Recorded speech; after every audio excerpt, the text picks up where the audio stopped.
Hey everyone! The first part of the 96th episode of the Skibidi Wars is out. It was filled with a lot of mysteries and theories, and I don't even know where to start.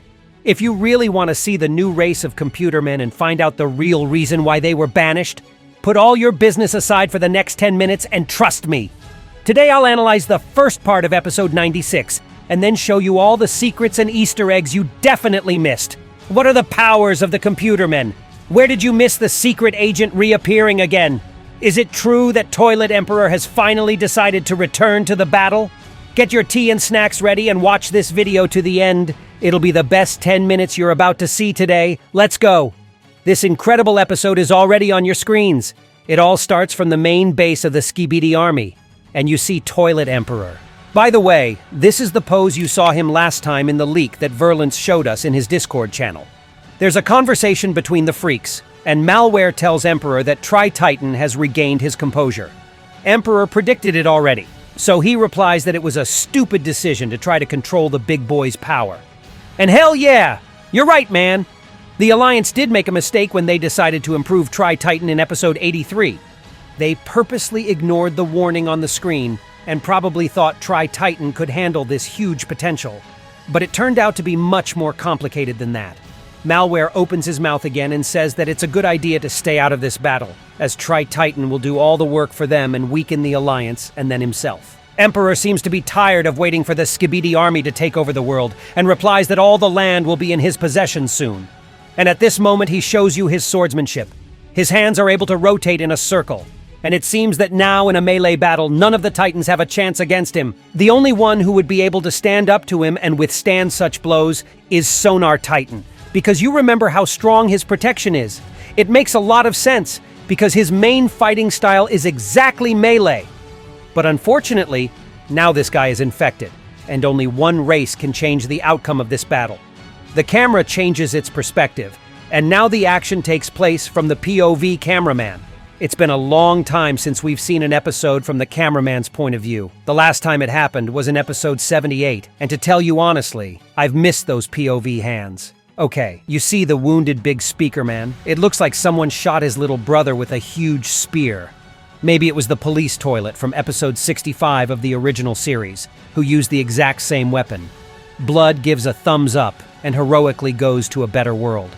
POV is very angry and clenches his hands with such force that they begin to shake.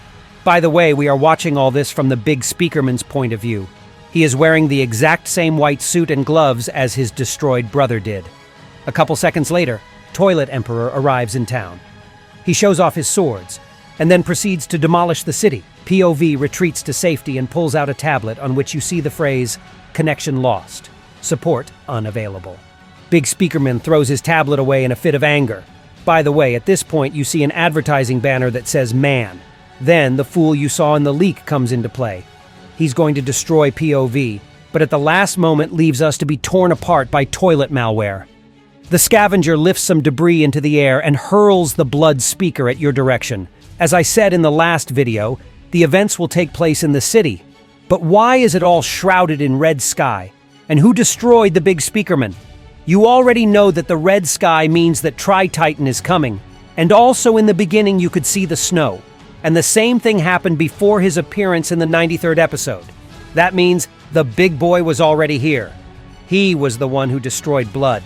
And because of that, POV was so angry, as it was the fault of the big cameraman scientist that his friend went to another world. Okay, now it's time to look at the new race, my friends. The action takes place from the end of the last episode, and you see the main ship, which changes its color, and it becomes clear to us that the color of this race is blue. The platform shifts lower, and you see 3 computermen. Holy hell! You guys look amazing! As I suspected, you see a computerman, a computer woman, and a big computerman. These guys wear camouflage suits, and each of them has their own core. This race is really the strongest in the series, since each of them has their own core.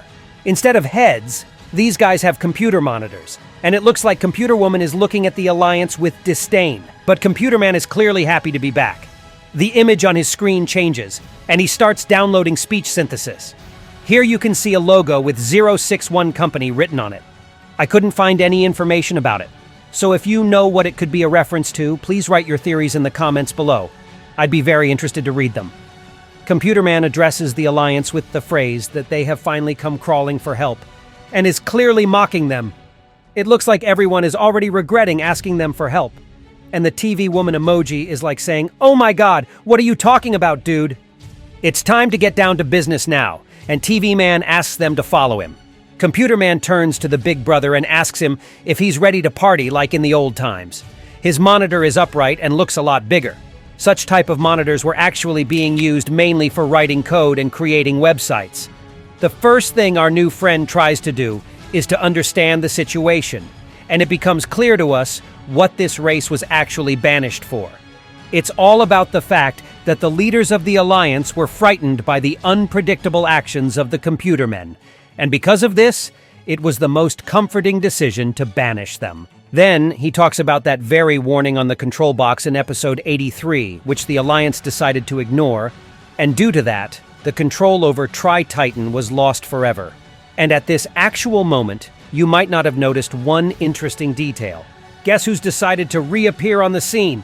There's a secret agent hiding on the roof. It's so good to see you again, buddy. You're here to help us again, right? He only appears for a split second, and is likely to hold a great many secrets and mysteries that will be revealed to us soon enough. He's observing the new race, and it's not clear if the computermen know about his presence or not, but he clearly doesn't want to be seen. Okay, now the action shifts to the lab, and you see our blood.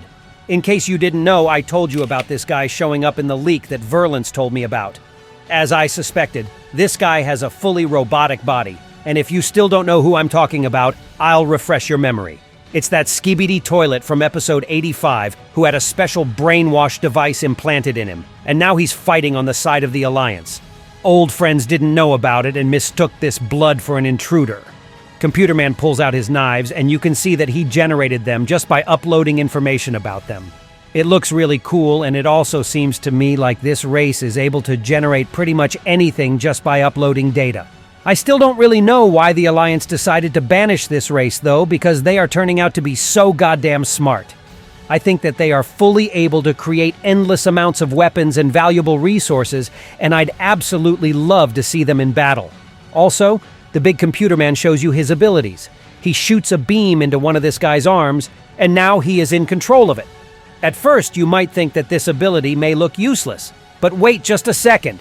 I immediately pictured a big computerman using this ability on Toilet Emperor, and all he has to do is to take control of his arm and make the Emperor pierce his body with his own sword, or do the same thing with Trititan, for example. I think we will see something like this really soon. Now, it's time to stop mocking our blood, and the scientists tell the computermen about the new formula, which is capable of subjugating the minds of Skibidi toilets, and about how this guy is fighting on their side from now on. The dude apologizes to this toilet for almost using his knife on him, and turns to the scientists. He appreciates his efforts for creating such an invention, but he's not completely impressed with it. And then he knocks the tablet out of the poor guy's hands, although his motif is not clear to me at all. That was a really weird thing to do, if you ask me. The computerman seems to be pissed off that the Alliance is creating the new technology which this race didn't even know about. I think he's lying here, and that in reality this technology actually impressed him a lot. We're moving on, and now we see the disgruntled face of this lady, and also TV woman and Tri-Soldiers. She tells us the bad news, and that the tracking device on Trititan got burnt out. But somehow Tri-Soldiers has the ability to track him down and see what Trititan sees. She also says how this is very strange, and that Tri-Soldiers did not get this kind of technology before. She then offers to take a personal look at what Trititan is doing right now. And holy crap! We will now watch the episode from Trititan's perspective, just like we already did in episode 68 of the original series via Large TV Man. In the second part, we will have a look at the epic battle that Verlance personally told me about. The first part was to show us the new computermen race and tell the story of what they were actually banished for. I think Trititan is now close to the city, as you saw from POV speakerman. Maybe Toilet Emperor will meet him, and we can look at their battle from Trititan's point of view. By the way, I want to draw your attention to the following computer woman's phrase. She said that they didn't create the technology that allows Tri-Soldiers to have an ability of chasing Trititan. The Alliance also couldn't implement it themselves, because their knowledge is not wide enough for something like that. These guys can only mindlessly cash in on the Trititan enhancement button and not be responsible for their own actions, and then call for help from the race they actually banished out of spite. But who created this technology then? I'm sure it was a secret agent who gave out the folder with the secret information about who Trititan really is.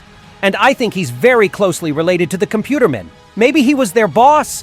And when their race was banished, this guy decided not to leave the planet, so he's hiding from the unwanted attention. He's the one who introduced the technology to monitor Trititan through the Tri-Soldier screens. Because if my theory is correct, it would mean that this guy is smart as hell, and maybe even knows more than the smartest race of computermen itself. Write your own theories about what's about to come next in the comments below, because I always appreciate your feedback, guys. And that was me, ISO Toilet. See ya!